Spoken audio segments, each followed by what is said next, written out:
Halo pemirsa Metro TV Lampung, selama 30 menit ke depan saya Herdiani Oktavia akan menemani Anda untuk mengupas tajuk dan juga berita apa saja yang sedang publish dan hits di 4 platform media Lampung Post Group kali ini.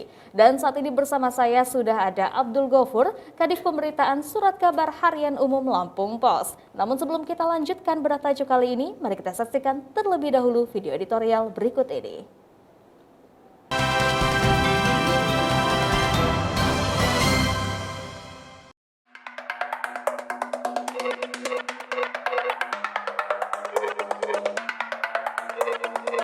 Menanti terobosan di pesisir barat. Kabupaten Pesisir Barat akhirnya memiliki pemimpin baru periode 2020-2024, baik secara de jure maupun de facto. Agus Istiqlal Zulkoini Syarif sah menjadi Bupati dan Wakil Bupati Pesisir Barat setelah dilantik pada 26 April 2021.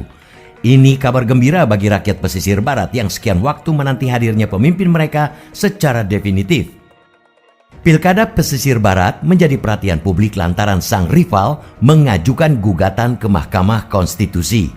Hal itu pula yang membuat penetapan dan pelantikan pasangan bupati dan wakil bupati terpilih yang diusung Partai Nasdem dan PAN tersebut tersendat dan molor cukup lama.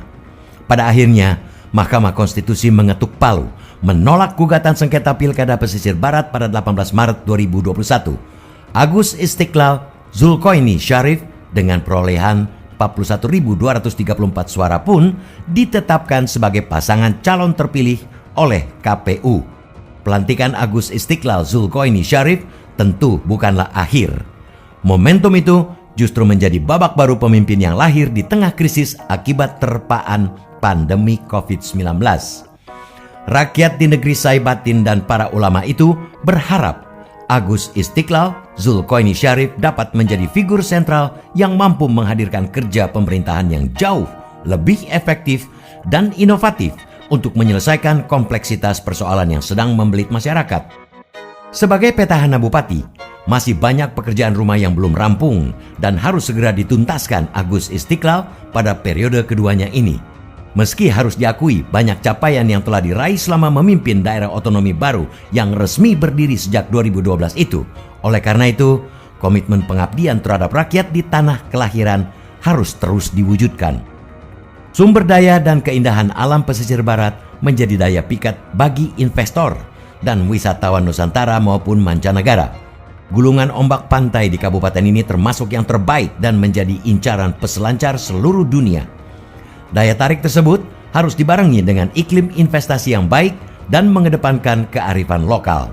Tujuannya, jangan sampai kedatangan investor hanya menambah perekonomian, tetapi menggerus niat adat istiadat dan budaya yang selama ini menjadi karakter rakyat pesisir barat. Pemenuhan fasilitas dan infrastruktur juga harus menjadi skala prioritas. Anggaran pusat menjadi salah satu solusi awal untuk menyiasati keterbatasan anggaran daerah. Rakyat optimistis Agus Istiqlal Zulkoini Syarif mampu menjemput program-program yang bermuara pada kemaslahatan rakyat. Potensi air laut, pertambakan, perikanan, perkebunan, dan pertanian seyogyanya dapat dioptimalkan agar rakyat berjaya. Apalagi, damar mata kucing pesisir barat dikenal oleh dunia internasional sebagai jenis damar terbaik di dunia. Segudang potensi itu harusnya menjadi nilai tambah. Kolaborasi antara pemerintah kabupaten, provinsi, dan pusat menjadi kata kunci untuk mewujudkan mimpi pesisir barat yang makmur. Pencegahan penyebaran pandemi COVID-19 juga harus lebih dioptimalkan agar semua sektor kembali normal dan tekad menjemput kejayaan menjadi kenyataan.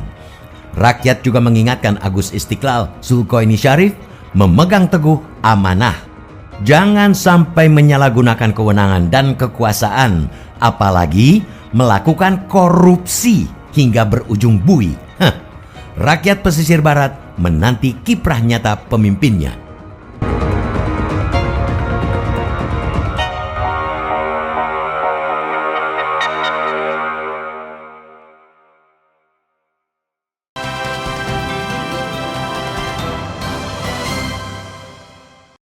Oke Bang Ago, apa yang menjadi sorotan dalam bedah tajuk Lampung Pos kali ini? Iya, tajuk Lampung Pos kali ini mengangkat titel menanti inovasi di pesisir barat ya. Kenapa demikian? Karena kita menyambut ya dilantiknya pemenang pilkada di kabupaten tersebut ya, di mana Agus Istiqlal itu kembali menjadi Bupati Pesisir Barat. Beliau merupakan petahana, tapi kita harapkan dengan posisi beliau sebagai petahana itu bisa menyelesaikan berbagai pekerjaan rumah yang memang belum tuntas di pesisir barat. Oke, kalau kita bicara tentang pesisir barat, kita bicara juga tentang potensi alamnya ya, yang berlimpah ruah, Bang. Nah, itu mulai dari wisata alamnya, kemudian juga perikanan, pertambakan, dan sebagainya. Nah, kira-kira dari pemimpin-pemimpin baru ini ada visi apa untuk membangkitkan potensi alam Iya, tersebut? itu makanya di dalam tajuk kita bubuhkan menanti inovasi ya. Karena apa? Karena secara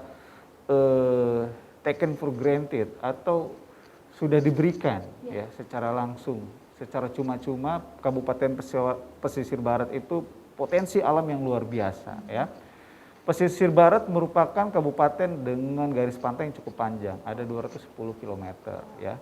Tidak hanya cukup panjang tetapi spot-spot menarik ya, apalagi dihadapkan langsung dengan Samudra Hindia itu menjadikan pantai-pantai di pesisir barat itu spesial. Kita mengenal ada namanya Tanjung Setia, itu salah satu destinasi peselancar dunia untuk berkunjung ke pesisir barat. Ya, artinya apa? Potensi yang luar biasa besar ini, ya, kalau tidak bisa dimanfaatkan sedemikian rupa, dia hanya akan menjadi potensi, tidak menjadi berkah, tidak menimbulkan dampak ekonomi yang luar biasa dan pada akhirnya tidak menimbulkan kesejahteraan bagi masyarakatnya. Disitulah makanya di dalam tajuk ini kita mengingatkan babak baru di pesisir barat. Kita sudahi persoalan sengketa pilkada yang sudah diputuskan oleh mahkamah, ya kan. Nah sekarang tinggal bagaimana kita mendukung pemimpin baru ini, ya kan, untuk bisa menuntaskan berbagai pekerjaan rumah yang memang harus diselesaikan di Kabupaten Pesisir Barat, terutama bagaimana membangun pariwisatanya. Oke Bang, nah sekarang kan kita masih dalam situasi pandemi, sudah 1 tahun berselang. Nah ini apakah turut memberikan dampak Bang, terutama pada wisata alamnya? Justru kita memang berada dalam kondisi pandemi, tapi di sisi lain kita melihat tren pandemi secara global, secara nasional, dan memang ada di beberapa negara yang masih trending cukup tinggi, gitu. Tapi ya sudah lebih baiklah dibandingkan dengan tahun lalu.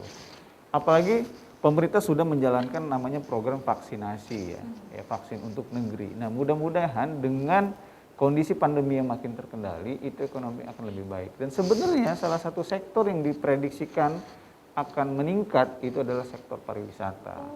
Nah, jadi disinilah momen dari dibutuhkan ya inovasi dari pemimpin baru ini, bagaimana benar-benar bisa memaksimalkan potensi pariwisata yang ada di pesisir barat. Wisata itu tidak boleh dianggap remeh ya. Data menunjukkan ya hampir 10%, 9% ya produk domestik bruto seluruh dunia itu disumbangkan dari sektor pariwisata, ya kan? Dan sektor dengan tingkat penyerapan tenaga kerja cukup tinggi itu ada di sektor pariwisata. Diperkirakan ada 275 juta orang terlibat dalam sektor ini ya. Jadi pariwisata sesuatu yang ya seharusnya memang bisa menjadi pilihan lah bagi pemerintah Kabupaten Pesisir Barat ya.